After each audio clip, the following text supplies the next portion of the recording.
Okay, just a little update on the end of the day on December the 3rd, what we accomplished. Got this hood straightened out, ready for some filler. Gonna have to go over with some 80 grit and clean up the edges and everything, and just check it one more time for some dents. I'm very well pleased with the hood, and I drew a line down the center and started pulling it out with that panel buster, and it's very, very close to being just right. So I'm fixing to lay the salve to it, as my old buddy Randy Smith says.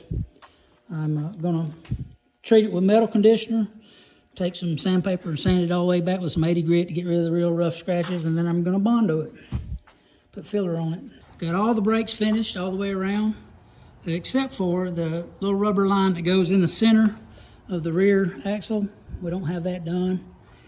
Got the seat out, got the fuel tank out. We had to put a new ignition switch in it yesterday. Had to drill out the old one because we didn't have the key. And he had gone to the parts store and got a new one, put it in there. The fuel line that goes down to the engine is completely stopped up. There's mud in it, I guess, or whatever. But check the rubber line under the bottom where it connects at. It's probably where it's at. Got to straighten that out. Got the fenders off. And ready to try to get the fuel system working for the engine. It'll sit there and idle as long as the vent bowl is full, as long as the bowl's full, but the needle and seat are stuck in the closed position, so it won't let the fuel pump. The fuel pump works, but it won't let the fuel pump into the carburetor. Got to find the right kind of fitting that's got the 90 made onto it. Got that done, got the cowl off where we can take the cowl completely off and get that dent out of it. Found out that the fuel tank is not usable. Way too bad. It's like there's a 5-gallon bucket of mud in it. And so we're gonna get a new tank. Got in here and knocked this corner out. Still got a little bit of work to do on it. It's broke loose at the bottom, and I'm gonna pull it together right there, and I'm gonna re-weld that joint back up.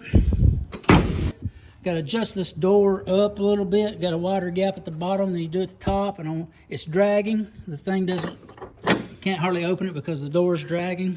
His son-in-law, Alex, got the brakes on the front done, and we got new lines, new rubber lines on that, and ready to go. Just got to bleed them out. I have to take a hiatus for a few days on this thing because I got to work on my son's girlfriend's car. Put a steering rack in a 2015 Jetta.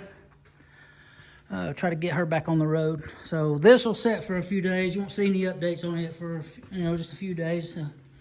Got to get it out of the way, get her car on the rack, and get it done. But I just wanted to give a little update. We're making progress. A little here, a little there.